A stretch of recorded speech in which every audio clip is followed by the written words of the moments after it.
JDB เปิดกล่องประชุมสรุปผลดำเนินธุรกิจใน9เดือนผ่านมาและผ่านการดำเนินธุรกิจ3เดือนท้ายปี2025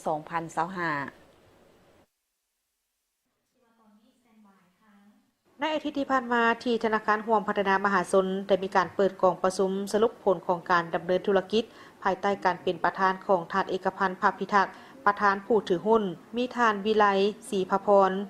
ประธานสภาบริหารพร้อมด้วยคณะผู้บริหารคณะแผนกและหน่วยบริการทั่วนครหลวงวิจันทร์และประชุมร่วมด้วยระบบทางไกลท่านสากลยอพันไซผู้อำนวยการได้กล่าวว่าการดำเนินกล่องประชุมครั้งนี้แม้นได้รับฟังการรายงานถึงผลสำเร็จของเวียกงานในด้านต่างๆในระยะ9เดือนที่ผ่านมาเช่นด้านแรงทุนการนำไส้ทุนและยอดทรัพย์สินเพิ่มขึ้น 19.40 ส่วนห้อยจากปี 2024 จำนวนเงินฝากเทียบใส่ปี 2024 แม้นเพิ่มขึ้น 18.30 ส่วนห้อย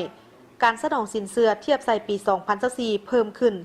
11.67 ส่วนห้อยผลของการดำเนินธุรกิจในระยะ9เดือนต้นปี 2025 เทียบใส่ปี 2024 เท่ากับ 80.32 ส่วนห้อยในกองประชุมครั้งนี้ได้ปรับปรุงโครงสร้างการจัดตั้งขึ้นใหม่เพื่อให้แทดเหมาะและสอดคล้องกับเวียกงานในปัจจุบันปรับปรุงโครงสร้างการจัดตั้งของสภาบริหารปรับปรุงโครงสร้างการจัดตั้งคณะอำนวยการและปรับปรุงโครงสร้างการจัดตั้งบางแผนกการเพื่อขับเคลื่อนธุรกิจของธนาคารห่วงพัฒนามหาชนให้ก้าวหน้าอย่างบ่หยุดยั้งในโอกาสนี้ท่านวิไลศรีภพรประธานสภาบริหารธนาคารห่วงพัฒนามหาชนท่านได้ย่องยอสมเสยคณะผู้บริหารและพนักงานทุกคนที่ได้เอาใจใส่ในการประกอบส่วนเข้าในการดำเนินธุรกิจ9เดือนที่ผ่านมาถือว่าประสบผลสำเร็จอย่างน่าพึงพอใจ